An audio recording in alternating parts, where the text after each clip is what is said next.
I invite you to immerse yourself in the next chapter of this ancient story where Sam's destiny became intertwined with Mechanitor technology.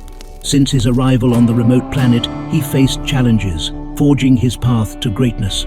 With the abundance of electricity, Sam set about researching and learning his new abilities while simultaneously performing tasks around the base from the comfort of his stool.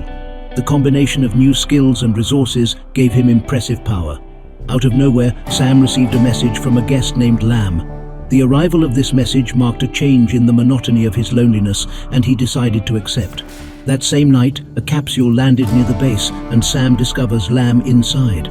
Sam, asleep but deeply conscious, began preparing a room for his unexpected visitor with the help of his mechs. Upon waking up, Sam and Lam met, breaking the ice by talking about card tricks and playing roulette. Lam introduced himself as a 42-year-old philosopher, an ascetic who seemed incapable of doing anything. However, in his adult life, Lam immersed himself in the pursuit of knowledge, studying abandoned data centers and ancient coding languages. Sam saw an opportunity in Lam. Although he seemed lazy, Sam sensed that Lam's knowledge and skills could be valuable for his research work on mecha control. Although Lam had no physical abilities, his brilliant mind and experience in ancient languages were the key to unlocking more secrets of Mechanitor technology and aided Sam in his quest for understanding. Shortly after, two wandering figures emerged on the horizon. Stanley and Marcius, two souls in search of temporary refuge and shelter from the relentless elements of the road. They arrived with tired steps but determined looks, offering their skills and efforts to find a corner of tranquility before continuing with their uncertain journey. Sam, gazing at their figures, felt the brotherhood of the journey in his own veins and accepted their generous offer with a warm gesture. The symphony of working together began to take shape. Stanley, whose heart carried the weight of a childhood trauma that left her mute, isolated herself with animals during practically her entire childhood, acquiring skills with them, which is why she took on the task of taming a male boomalope. His every movement carried with it the gentleness of someone who understands the unspoken language of compassion. Meanwhile, Marcius, bearer of a lazy spirit marked by his arsonist past and his internal struggles with drugs, revealed an unexpected skill in the practice of mining. He was a good worker despite his occasional heaviness due to his habits. He spent the day sleeping. He didn't even see Stanley take the new boomalope to the pen. But Sam was attentive to everything, and with the help of the builder, he expanded the corral to give more space to the explosive cows. One dark night, the surprise came in the form of a fragile but determined woman belonging to the Filth Trash faction. His stealthy steps mixed with the clink of gas grenades hanging from his belt, while a gas mask covered his face. Without warning, he attacked in a daring assault.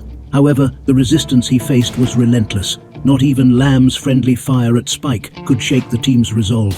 The toxic grenades thrown by the intruder dissipated without causing any damage to the defenders, whose metal bodies seemed invulnerable to her power. Spike, with impeccable precision, fired twice, his shots finding their target on Bowman's left leg, who fell to the ground, unable to continue. Without unnecessary fanfare, everyone returned to their pending tasks, an example of calm in the midst of chaos. The intruder, disarmed and defeated, was reduced to helplessness. Seeing that the fallen enemies were beginning to accumulate, they built a crematorium. The heat and fire dissolved the evidence, returning normality as if nothing had happened.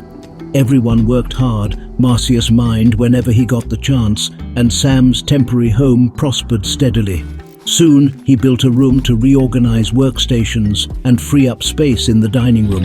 However, before that moment, it was time to say goodbye to Stanley and Marcius. With grateful hearts, they expressed their gratitude for the hospitality and left with full stomachs and some provisions for their journey. The move progressed while the stations found their new space. In the middle of the activity, the boomalope gave birth to an adorable baby, brightening the place with its presence. Shortly after, it was time for Lam's departure. During their time together, they discussed the von Neumann probes and their self-replicating ships, forging a deep friendship. Keeping his promise of gratitude for the hospitality, Lam gifted Sam with a psychic shock spear, an item capable of shocking the target's mind with chaotic images, leaving him in a state of shock. Somewhat uneasy at the prospect of loneliness once again, Sam took action. The psychic shock spear was equipped and a steel helmet was made for protection. Synchronism events continued to weave their mysterious web in this unknown land, defying any disbelief that might arise. As Sam continued his tireless research and the builder worked on creating a pool table, an unexpected event shook the sky. A probe was falling from above, like a gift from the universe. From inside emerged a 37-year-old man, Mackenzie, whose presence marked an unexpected turn in the story. The emergency pod had been immediately recognized by Sam, who identified it through the cleaner mech. Without hesitation, he ran towards her to rescue the man who was now in front of him. And there, in that unexpected meeting, the mystery was solved. Mackenzie was Sam's father. But he didn't come alone. Other capsules containing masks that had fallen from the sky dotted the surroundings. Mackenzie's experience as a house slave had forged in him skills in cooking and first aid that proved valuable in this new environment. However, life had taken an ironic turn. Although he was Sam's father, Mackenzie was surpassed by 7 years in life experience by his own son. They had both shared a life of interstellar travel in cryosleep, enslaved following their master across the stars. Mackenzie had accumulated a staggering total of 129 years in cryosleep, while Sam, at 44, had lived 99 years in deep sleep. The collaboration between father and son soon took tangible form. An electric stove was built, occupying the old warehouse, filling the air with tempting aromas. Sam's father, with skill, prepared a variety of tasty individual meals, freeing Sam from the monotonous diet of slimy, nutritious paste that had been his only company in the fight for survival. Mackenzie radiated happiness. He had survived and found his son alive after the accident. However, it wasn't long before he noticed a change in his son and friend. Sam was no longer the same. He had evolved. He had merged with the mech technology, becoming a unique entity. Conversations between father and son began to take place more often through the mechs than in person, a testament to the deep connection they had established. Mackenzie had complete confidence in Sam's intelligence and abilities. He celebrated the influence and protection of the mechs, recognizing that without their help, survival in this hostile world would have been an insurmountable challenge. And it didn't take them long to put themselves to the test. An unexpected event, a wave of energy that cut through the air like the heat of a campfire, set off a series of events that tested the endurance and abilities of Sam and his group. The wave affected the guinea pigs in the area, making them rabid and dangerous. Ram, the mecha farmer, found himself caught in the middle of the chaos, surrounded by 2 of these rampaging creatures. Despite his resistance, the guinea pig's bites and scratches damaged a main cable, leaving him immobilized and out of action. The situation seemed grim, but the resistance of the militars and Sam changed the course of events. With skill, they managed to eliminate the creatures and restore calm. However, Sam understood the danger that wave had represented. He recognized the technology behind it, one that shouldn't be in that area. Mechanoid warfare was waged in the central clusters, while the outer worlds were considered safe due to the quantum leaps of the Union ships. Sam's mind reeled at the thought of these being mechanoid ships entering orbit, but his attention was quickly caught by another development. A capsule fell from the sky, belonging to Randy Random's destroyed ship. Despite the vertigo of the battle just fought and the chill of the energy wave, Sam ran towards the capsule in an attempt to rescue whoever might have survived. Inside the capsule lay a 75-year-old woman, Sunshine, a space refugee from the Mechanoid War. His tribe lived deep in the mountains before being destroyed and was dedicated to mining. However, Sam soon discovered that the situation was serious. Deep bleeding threatened Sunshine's life, and her calculations indicated that she had approximately 2 hours before her life would fade away. With the help of the adrenaline of combat still latent in his system, he set out to save her. With skill and concentration, he managed to stabilize Sunshine and stop the bleeding. The relief of having saved a life was palpable, but the importance of his next choice became clear. Although struggle and loss had been constant companions on his journey, Sam had not grown accustomed to the idea of losing his mechanical companions. Despite the deep discomfort he felt, the pressing need to save lives led him to prioritize Sunshine and then repair his mecha. After stabilizing the wound, returning life to the mech, and cleaning the bloody vestiges of the killer guinea pigs. Exhausted, but with the satisfaction of having fulfilled their duty, father and son found refuge in a game of chess, a ritual of deep connections between them. Despite having fewer years of life experience, the father always displayed relentless mastery on the board. Their movements were a dance of strategy, with each piece obeying their will. With a smile full of triumph, he pronounced the 2 magic words, "Checkmate." And rising with an air of victory, he left the room in a boastful display. Sam's shocked expression was mixed with resignation and genuine admiration. Although his defeat at chess was sealed once again, he always learned more about the strategies that later served him later in the war.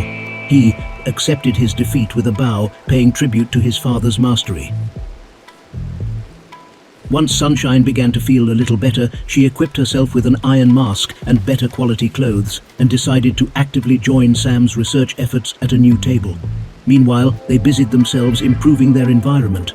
The new marble floors were roofed, giving a touch of security and elegance to the place. In addition, an open area in the center was reserved for flowers, adding beauty to its surroundings.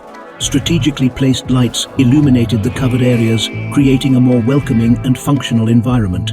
After the disturbing energy wave and his conversations with his friend Lam, Sam ended up on a new project, building an improved storage room. Equipped with a beacon and a radio, this room allowed communication with different parts of the world, as well as with ships in orbit. Sam hoped that this technology could also be used to detect the presence of mechanoids, providing a crucial advantage in their survival. For his part, Sam's father also contributed his skills. He created a small antenna that amplified the mecha consciousness of his son's brain chip. When Sam put on this antenna, he experienced a significant increase in his power and control over the mechs.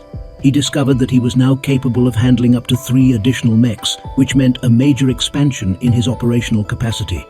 Without losing time, he began working on the creation of mech subcores and creating 3 new mech soldiers. Safety was an essential priority in this anarchic world.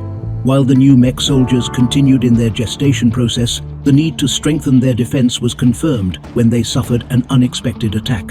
Fortunately, they managed to detect the aggressors in time and prepared to confront them. They positioned themselves strategically behind the canyon in the mountains west of their base, ready for confrontation. The first enemy pigskin quickly fell under the hail of gunfire, being finished off by Sam with a well-aimed shot from his revolver. The second pigskin carried an incendiary rocket launcher, posing a greater danger.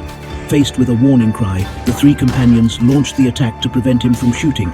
Meanwhile, the mechs kept the third porcine invader busy. The rocket launcher was fired, but its accuracy failed due to the determined onslaught of the survivors, resulting in the surrounding forest burning.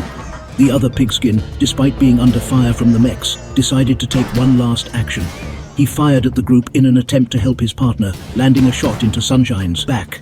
Fortunately, the projectile passed cleanly without damaging any vital organs. The intervention of Spike, the loyal mecha, was essential in the battle. With a precise shot, Spike eliminated the pigskin, while the other members of the group took care of the last living enemy. Even though the mechs moved to offer help, they arrived after the fight had already ended. The last pigskin fell unconscious and seriously injured on the ground. After the victory, father and son found themselves facing the ravages of battle and fire. Together, they managed to extinguish the flames, preventing them from spreading and causing further damage. After healing his own minor bruises, Sam turned his attention to Sunshine.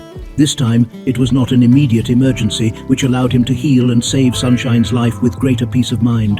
The next few days passed in relative quiet, a welcome respite after the recent fighting. During this period, the group focused on improving and fortifying their shelter. A new geothermal generator was built, providing an additional energy source.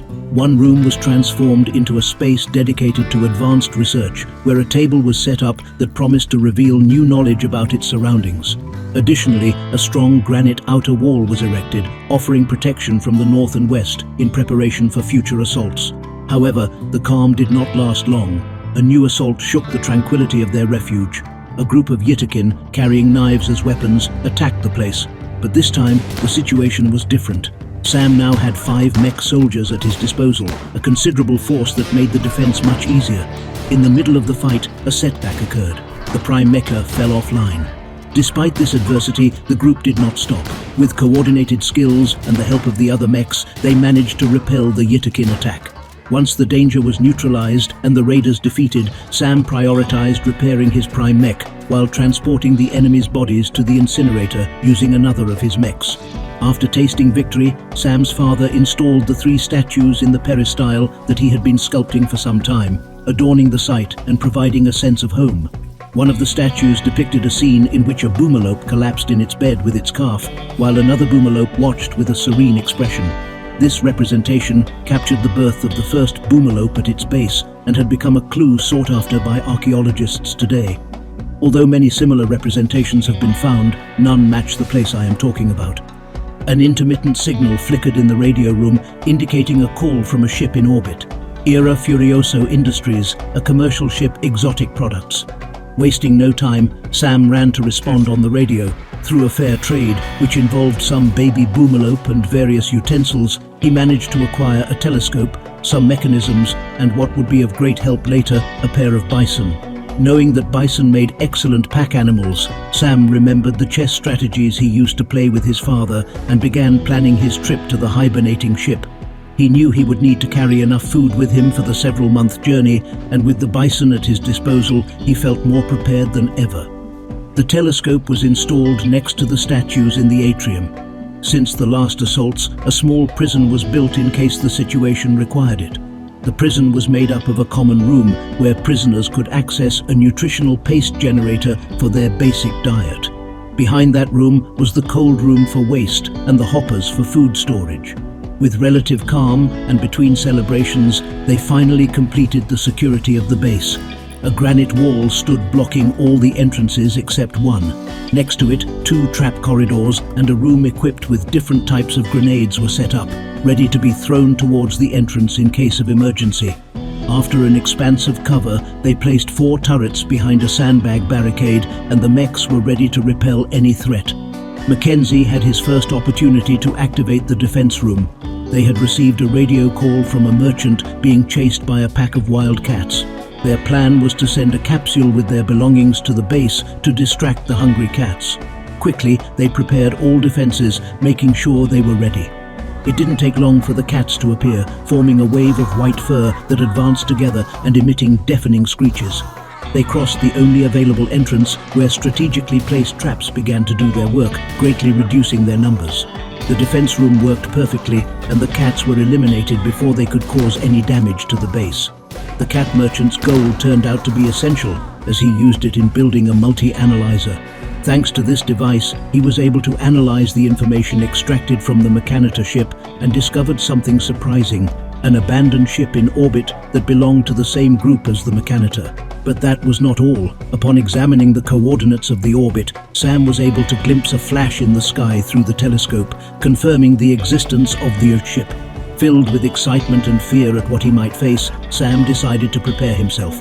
Sunshine made a rifle for Sam, relying on his shooting skills, and after equipping it, Sam sent a signal to the abandoned ship, excited by what he was about to discover. But what landed south was much more than they had imagined. 3 small militars escorted a Diabolus Maker equipped with a sphere cannon capable of melting cement. Its annihilating explosion could devastate everything in its impact area. Wasting no time, they turned on the defenses, and Sunshine rushed to the grenade room to equip the electromagnetic pulse ones, hoping to stun the gigantic enemy. Meanwhile, father and son stayed in the rear next to the turrets. Sam ordered the mechs to move to distract the enemy as much as possible, while his heart pounded in his chest, a mixture of fear and excitement filling his mind. The metal giant was hit repeatedly by the traps, but they barely caused any damage. Fortunately, a militar went ahead and was caught in the last trap, leaving him destroyed. Sunshine threw grenades at the entrance in an attempt to hit the enemies, but was unlucky, and none of the grenades hit the mechs. The bullets and pellets from the military shotguns resonated against the hull of the metal giant. Sunshine decided to move forward to throw more grenades, but at that moment, the Diabolus exploded in a ball of fire in an unexpected attack. In an unfortunate twist, one of Sunshine's grenades stunned several soldiers just as the giant loaded his cannon. The massive, bright explosion hit Spike and Wire, who fell instantly. The robot was still standing and firing, but the militars quickly moved out of the way. Finally, Sunshine managed to land a grenade at just the right moment, stunning the metal giant and leaving it vulnerable. The last shots put an end to the threat, ending the soul in the machine. While they put out the fire and recovered from the fight, Sam did not allow them to celebrate the victory with excessive joy. Although they had won, the victory had been costly and bordering on disaster.